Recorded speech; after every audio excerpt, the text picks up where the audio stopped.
राजा दशरथ का अंतिम संस्कार किसने किया था और राजा दशरथ की मृत्यु कैसे हुई, ये दोनों ऐसे प्रश्न हैं जो हर किसी को अंदर तक झकझोर देंगे। जो व्यक्ति भारत का चक्रवर्ती सम्राट रह चुका हो, जिसने देवासुर संग्राम में असुरों को धूल चटाए हो, जिसके एक नहीं बल्कि चार चार पुत्र हो, जिसके घर स्वयं नारायण ने पुत्र रूप में जन्म लिया हो, उसी राजा को अंतिम संस्कार के लाले पड़ गए थे। कहने हैं ना, जब नियति अपना खेल दिखाती है तो क्या राजा और क्या रंग। वर्षों पहले एक असहाय श्रवण कुमार के पिता का श्राप अयोध्या नरेश को इतना भारी पड़ेगा, ये किसी ने सोचा तक नहीं था। स्वयं महाराज दशरथ भी उस घटना को भूल चुके थे, लेकिन जब मृत्यु उनके दरवाजे पर आ खड़ी हुई तब उसी श्राप के वाक्य उनके कानों में तीर की भांति चुभने लगे। राजा दशरथ अयोध्या के चक्रवर्ती सम्राट थे, जिन्होंने चारों दिशाओं में अपनी विजय पताका लहराई थी, लेकिन उनकी मृत्यु बहुत दुखद हुई थी। उनके चार परम प्रतापी पुत्र थे, जिसमें एक तो स्वयं भगवान विष्णु के सातवें अवतार भगवान श्रीराम थे। जब दशरथ ने अपने सबसे बड़े पुत्र श्रीराम के राज्याभिषेक का निर्णय लिया, तब उनकी दूसरी पत्नी कैकेयी ने षड्यंत्र के तहत राम को 14 वर्षों का वनवास दिलवाया व अपने पुत्र भरत को अयोध्या का राजा बनवाया। इसके पश्चात श्रीराम के वियोग में ही राजा दशरथ ने अपने प्राण त्याग दिए थे।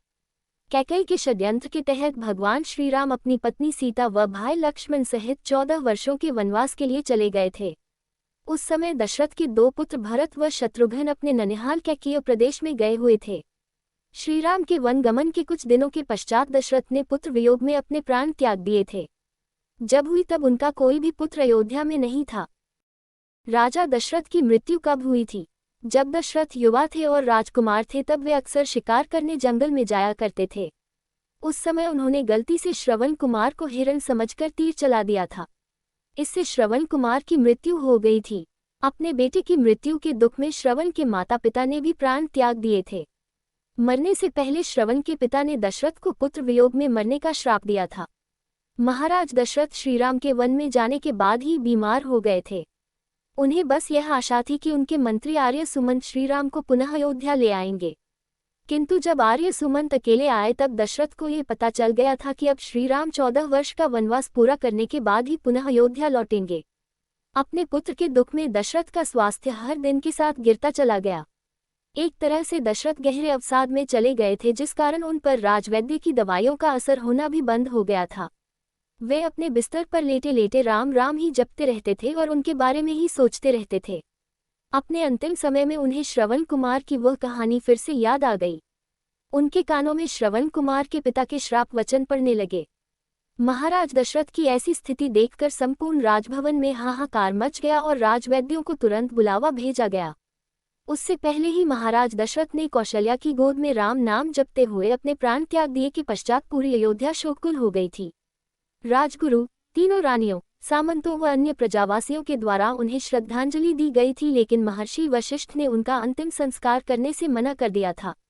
चूंकि राजा की मृत्यु के पश्चात यदि कोई नया राजा नियुक्त न हुआ हो या वह उस समय उपस्थित न हो, तो राजगुरु को ही सभी राजनीतिक निर्णय लेने के अधिकार प्राप्त होते थे। महर्षि वशिष्ठ उनके पुत्रों के द्वारा ही करवाना चाहते थे, क्योंकि पुत्र ही पिता का संस्कार करता है। इसलिए महर्षि वशिष्ठ ने महाराज के मृत शरीर को औषधीय युक्त तेल के साथ संभाल कर रखा, ताकि उनके पुत्र भरत व शत्रुघ्न के द्वारा राजा दशरथ का अंतिम संस्कार किया जा सके। उसी समय महर्षि वशिष्ठ की आज्ञा से एक संदेश वाहक को तेज गति से कैकेयी प्रदेश में भेजा गया तथा भरत व शत्रुघ्न को अयोध्या की राज आज्ञा सुनाई गई।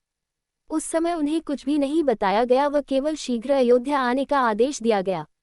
राज आज्ञा के अनुसार भरत व शत्रुघ्न तेज गति से अयोध्या की ओर निकल पड़े। भरत व शत्रुघ्न के अयोध्या पहुंचते ही उन्हें सब षड्यंत्र, श्रीराम के वनगमन व अपने पिता और राजा दशरथ की मृत्यु का समाचार मिला। ये सुनते ही भरत गुस्से में आग बबूला हो उठे और उसी क्षण से उन्होंने अपनी मां कैकेयी का त्याग कर दिया। जहां राजा दशरथ का शव रखा गया था, वहां पहुंचकर भरत बुरी तरह रोने लगे थे। तब राजगुरु वशिष्ठ ने स्थिति को संभाला व भरत शत्रुघ्न को ढांढस बंधाया। उन्होंने ही स्थिति के अनुसार निर्णय लेकर भरत को अपने पिता दशरथ का अंतिम संस्कार करने को कहा था। फिर भरत के आदेशानुसार अयोध्या में राजा दशरथ की अंतिम यात्रा निकाली गई और सभी अयोध्यावासियों ने उन्हें पुष्प अर्पित किए। इस तरह से महाराज दशरथ के दूसरे पुत्र भरत व चौथे पुत्र शत्रुघ्न के द्वारा उनके अंतिम संस्कार की सभी विधि की गई थी। भरत के द्वारा ही अपने पिता दशरथ को मुखाग्नि दी गई थी। जब चित्रकूट में भरत भगवान श्रीराम को वापस अयोध्या लाने पहुंचे तब उनके द्वारा श्रीराम व लक्ष्मण को पिता दशरथ की मृत्यु का समाचार मिला। ये सुनकर श्रीराम व लक्ष्मण ने भी अपने पिता को जलांजलि दी।